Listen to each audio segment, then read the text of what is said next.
So what is the right moment to start networking and interviewing? The other day I posted on my Instagram that I was going out there doing some networking, doing some interviews, and someone sent me a message saying, well, Dahlia, I thought you had your dream job. If it's such a dream job, why are you going out there and networking and doing all these things? And I think it is such a great question because we are a lot of times taught this myth that there is an end point in our career, that there's this one dream job that we all need to climb the ladder towards, and when we finally get that dream job, we will live happily ever after. But of course, this is completely untrue. It's a lot like the idea that you're going to meet the one and live happily ever after once you get married to them. You know, that there's no such thing as happily ever after. You need to keep growing. You need to keep learning. You need to keep investing in your relationship, in your career, in any aspect of life that you want to be fulfilled in. You're going to have to keep growing and investing into it.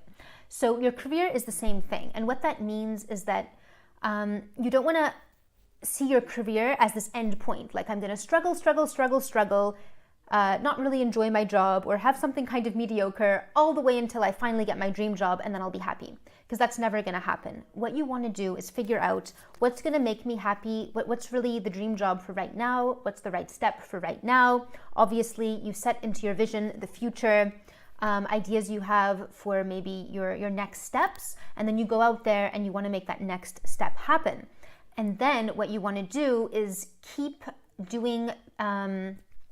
working your career system. So this is another big issue that I see, that a lot of people don't have a career system. They don't have a kind of foundation for their careers, which allows them to keep generating new opportunities and new growth for themselves. So what happens is that they only think about CV updating, networking, and interviewing when they are really sick and tired of their job and they absolutely need to find a new one. That's when they say, okay, I need to update my CV, I need to start job hunting and maybe doing some networking.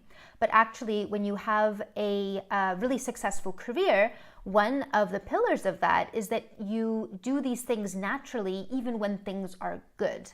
So you don't want to be waiting until things are bad or until you want a new job to start doing these things. So a career foundation or a good system, what does that entail? Those are the things I'm always talking about. So knowing your purpose, having a strong mission for where it is that you want to go. Why are you even working? Why do you care about this work, right? What's your mission?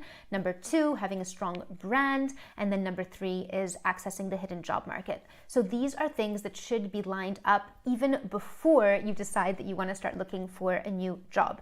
And those are the things that allow you to never have to look for a new job, because you always have those opportunities around. You take them when the timing is right, and you never have to be in that desperation mode where you are a job hunter. Because I think that's one of the biggest things that holds back most people's careers, is that they're constantly in this mode of searching or not searching. Hunter, and everyone hates job hunting. So that causes a lot of people to feel like, well, I hate job hunting, so my job's not that bad right now, so let me just stick with it until things get really bad, and then I'll go and I'll do the job hunt, because who wants to job hunt?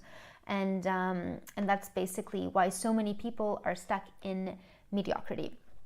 And then the other thing I see that gets people really, that causes them to fall behind in their careers is, again, that idea of there being this one dream job at the end of the tunnel, and that makes people almost see that goal as something they're going to achieve like at the end of their life or close to retirement, or maybe in 10 years time if they're really adventurous. Whereas it's often a goal they could be reaching a lot sooner, but because they see it as this end point, this dream job, they feel like they can't have that right now. They need to strive and work towards it for many, many years, and one day they will achieve this dream. And that's why a lot of times when people join my program, like Ricardo, for example, he had some really big visions of moving states and doing international work and doing something more mission-oriented and all these different, and increasing his salary, decreasing his hours, and these, he kind of lined them up as longer-term goals. But then we started working together, and within 8 weeks he got all of those things, and he realized he was going to have to reset all his goals because he'd already achieved everything.